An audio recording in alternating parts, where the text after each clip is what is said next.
Olá, gente! No vídeo de hoje vamos falar sobre os gnastostomatas, que eles são vertebrados que possuem mandíbulas. Esse grupo inclui os peixes cartilaginosos e ósseos, anfíbios, répteis, aves e mamíferos.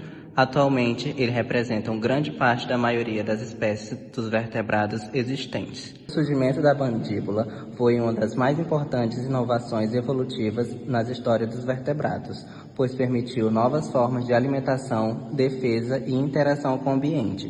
Diante disso, surge a seguinte pergunta: como os vertebrados passaram de organismos simples sem mandíbula para os grupos mais dominantes dos ecossistemas atuais?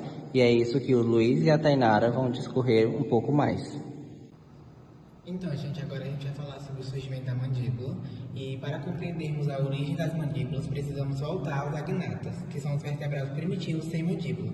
No exemplo, trouxemos um animal chamado de Mixines, que é o nome científico dele, que são as feiticeiras. Esses animais eles possuem uma boca simples e filtram partículas alimentares da água. Sua alimentação é limitada quando comparada aos grupos posteriores. Nos vertebrados ancestrais existiam estruturas chamadas arcos branquiais, responsáveis por sustentar as brânquias. Com o passar do tempo, o primeiro arco branquial sofreu modificações evolutivas. A porção superior desse arco originou o palato quadrado, que deu origem à mandíbula superior. Já a porção inferior originou a cartilagem de Meckel, responsável pela formação da mandíbula inferior. Essas transformações permitiram o aparecimento de uma boca capaz de capturar, segurar e processar alimentos de forma muito mais eficiente. Os primeiros vertebrados mandibulares conhecidos foram os placodermos, peixes blindados que surgiram há aproximadamente 430 milhões de anos. A aquisição das mandíbulas trouxe diversas vantagens evolutivas, como maior eficiência alimentar, exploração de novos recursos, surgimento de predação ativa e aumento das chances de sobrevivência. Por isso, o surgimento das mandíbulas é considerado um marco na evolução dos vertebrados. Nos dias atuais, temos os gnastostomatas, que são os vertebrados com mandíbulas superiores e inferiores bem desenvolvidas. Então, gente, outra importante inovação evolutiva foi o surgimento dos membros pares. Os vertebrados mais antigos possuíam apenas nadadeiras ímpares, localizadas na região dorsal e caudal do corpo.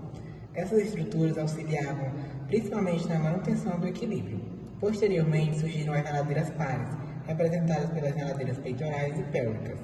Existem hipóteses que explicam sua origem. A mais aceita atualmente sugere que elas evoluíram a partir de pregas laterais contínuas presentes ao longo do corpo dos ancestrais vertebrados.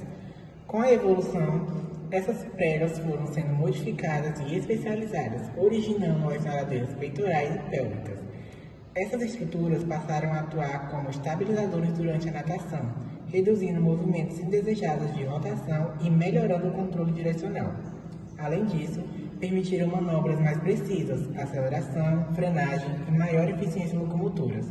Milhões de anos depois, essas mesmas estruturas deram origem aos membros dos tetrápodes, como as patas, asas e braços nos anfíbios, répteis, aves e mamíferos. O divertículo esofágico é uma projeção em forma de bolsa que se desenvolve a partir da parede do tubo digestório próximo ao esôfago. Nos peixes ósseos primitivos, essa estrutura adquiriu importantes funções adaptativas. Em muitos grupos, ela evoluiu para formar a bexiga natatória, um órgão preenchido por gases que permite controlar a flutabilidade do animal sem a necessidade de gasto excessivo de energia. A bexiga natatória possibilitou que os peixes permanecessem em diferentes profundidades da água de maneira mais eficiente. Em outra linhagem evolutiva, o divertículo esofágico originou os pulmões. Inicialmente, esses pulmões permitiam a respiração aérea em ambientes aquáticos pobres em oxigênio. Posteriormente, essa adaptação tornou possível a ocupação de ambientes terrestres pelos vertebrados. Assim, uma mesma estrutura ancestral deu origem a órgãos diferentes, mas extremamente importantes para o sucesso evolutivo dos vertebrados.